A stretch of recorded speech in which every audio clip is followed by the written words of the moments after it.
Welcome to your YouTube channel. आज हम exercise 8.1 question number 6 discuss करें, जो कि एग्जामिनेशन पॉइंट ऑफ व्यू से बहुत इंपॉर्टेंट क्वेश्चन है।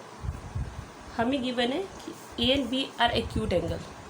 ए और बी जो है वो दो एक्यूट एंगल है, such that cos is equal to cos B. और इस तरह से दे रखा है रिलेशन कि अगर कॉस ए और कॉस बी की वैल्यू निकालें तो आपस में इक्वल होगी। तो हमें प्रूव करना है कि एंगल ए और बी इक्वल है। अब इस क्वेश्चन के अंदर कन्फ्यूज़न क्या होती है कि इस क्वेश्चन में हमें ये नहीं पता कि ए और बी एक ही ट्रायंगल के एंगल है या अलग अलग ट्रायंगल के एंगल है। और जब भी हमें इस तरह की कोई कन्फ्यूज़न होती है तो हम फाइनल एनसीईआरटी का तरीका लेके चलते हैं, ठीक है, क्योंकि बोर्ड ऑफ की एग्ज़ाम के पॉइंट ऑफ व्यू से एनसीईआरटी फाइनल होती है। तो एनसीईआरटी के अंदर इन दोनों को अलग अलग ट्रायंगल्स के एंगल माना गया है, तो हम भी इसको एक ही ट्रायंगल के ना एज्यूम करके अलग अलग ट्रायंगल के दो एंगल लेके चलते हैं, जिसमें ए एक एक्यूट एंगल है और दूसरा ट्रायंगल है पी क्यू बी, जिसमें बी जो है वो एक्यूट एंगल है। अब हमें जो रिलेशनशिप दिया है वो यूज़ करते हैं। हमें दे रखा है cos is equal to cos B, तो फॉर्मूला अप्लाई करते हैं। हम जानते हैं कॉस थीटा का फॉर्मूला क्या होता है, बी बाय एच होता है, ठीक है। तो सबसे पहले हम कॉस ए निकालते हैं। तो ए के अकॉर्डिंग बेस क्या हो गया, ए सी, और हाइपोटेन्यूज क्या है, ए डी। जिस पे एंगल बनता है वो बेस होता है और 90 के सामने वाली साइड हमेशा हाइपोटेन्यूज होती है। ऐसे हम कॉस बी निकालते हैं। तो बी के अकॉर्डिंग बेस क्या हमारा, बी क्यू, और हाइपोटेन्यूज क्या है, बी पी। अब हमें कॉस ए और कॉस बी इक्वल दे रखा है, इन दोनों की वैल्यू आपस में इक्वल हो जाए अपॉन में बी पी, ठीक है। ये हमारे पास एक रेशियो आ गया। तो इस क्वेश्चन के अंदर हम सिमिलर ट्रायंगल्स चैप्टर 6 उसका कंसेप्ट यूज़ करने वाले हैं। और जब हम सिमिलर ट्रायंगल का कंसेप्ट लगाते हैं तो सिमिलर ट्रायंगल क्या होते हैं, सिमिलर ट्रायंगल वो होते हैं जिनमें साइड प्रोपोर्शनल होती है। मतलब इस ट्रायंगल की साइड और इस ट्रायंगल की साइड का अगर हम रेशियो निकालें तो वो आपस में इक्वल होता है। ए सी के अपॉन में बी क्यू इसकी रेशियो, या अगर हम यहाँ से डी सी ले रहे हैं तो यहाँ से पी क्यू, तो डी सी के अपॉन में पी क्यू इसकी रेशियो आ जाएगी।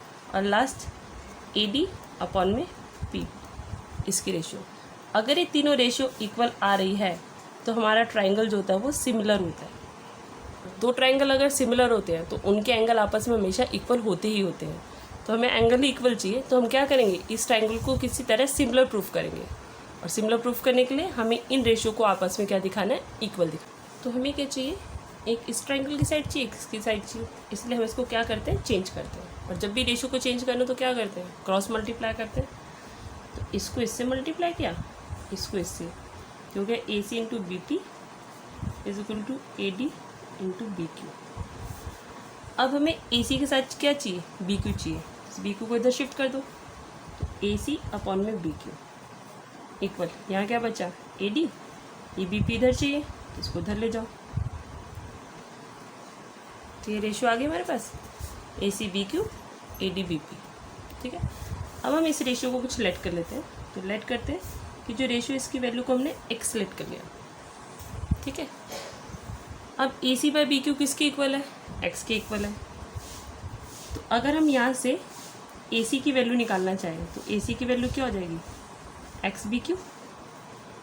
सिमिलरली अगर हम ए डी की वैल्यू निकालना चाहें तो बी पी डिवाइड है, उधर जाके मल्टीप्लाई होगा, तो ए डी क्या आ जाएगा, एक्स बी पी। ये हमने साइड्स की वैल्यू निकाली। क्यों निकाली, क्योंकि अब हमें थर्ड साइड की रेशियो चाहिए, कौन सी, डी सी पी क्यू, जो हमने नहीं निकाली है। तो हम डी सी पी क्यू निकालते हैं। अब डी सी यहाँ पे क्या है, परपेंडिकुलर है, तो एच स्क्वायर इक्वल होता है P square plus B square.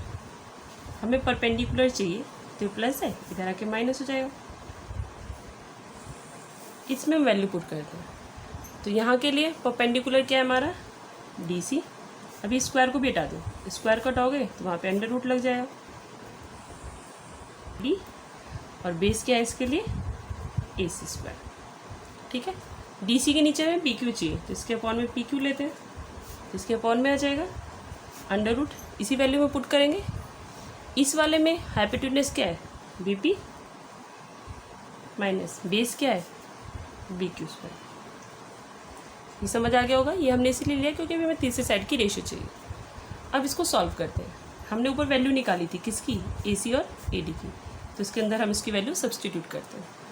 तो DC अपॉन में PQ is equal to under root, पहले AD की वैल्यू क्या है XBP, यहाँ पे स्क्वायर है तो यहाँ भी स्क्वायर हो जाएगा, तो x square BP square minus AC क्या है XBQ, इसका स्क्वायर करेंगे x square BQ square upon में under root BP square minus BQ square as it is दिया है। और ऊपर से ध्यान से अगर आप देखें तो x स्क्वायर कॉमन आ रहा है, तो x स्क्वायर बाहर ले लीजिए, तो DC अपॉन में PQ। और ये प्रॉपर्टी होती है छोटी क्लास में आपने सीखा होगा कि दोनों में अंडर रूट हो तो अंडर रूट कॉमन आ जाता है, ठीक है, तो अंडर रूट भी कॉमन ले लेते हैं इन दोनों अंडर रूट को।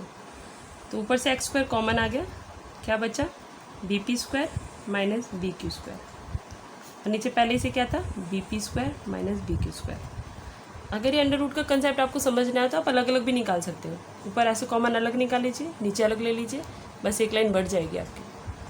ये सेम हो गया, इससे कैंसिल हो गया, अंडर रूट में क्या बचा x स्क्वायर, तो अपॉन में PQ इज इक्वल टू एक x क्या आ जाएगा बाहर, क्योंकि अंडर रूट के अंदर x स्क्वायर था तो एक x बाहर आ गया। अब तीसरी साइड की भी रेशियो आ गई, तो पहले जो दोनों साइड की रेशियो थी यहाँ पे देयरफॉर AC अपॉन में BQ और AD अपॉन में BP, इसकी वैल्यू भी x थी, और जो तीसरी साइड है DC अपॉन में PQ, इसकी वैल्यू भी क्या है x है। तो तीनों साइड की रेशियो आपस में क्या हो गई इक्वल हो गई। अब क्योंकि तीनों साइड की रेशियो इक्वल है तो इसलिए ट्राइंगल क्या हो गए सिमिलर हो गए, तो therefore triangle ACD similar triangle BQP। ये सिमिलर का सिंबल होता है, रूल कौन सा लगा यहाँ पे साइड साइड साइड, हमने साइड प्रोपोर्शनल किया है तो इसलिए रूल लगा SSS। अब क्योंकि ट्राइंगल सिमिलर है तो एंगल इक्वल होंगे, इसलिए एंगल A किसके इक्वल हो जाएगा एंगल B के। यहाँ पे रीजन आ जाएगा corresponding part of similar triangle. आप शॉर्ट में ये रीज़न डाल सकते हैं, वैसे तो लिखना चाहे तो ढंग से लिखो तो corresponding angles of similar triangles are equal, ये लिख सकते हैं, ठीक है। ये हमारा क्वेश्चन कंप्लीट हो गया। I hope it's clear. अगर हमारे चैनल को देखने के लिए, लाइक करने के लिए एंड सब्सक्राइब करने के लिए आपको बहुत बहुत धन्यवाद।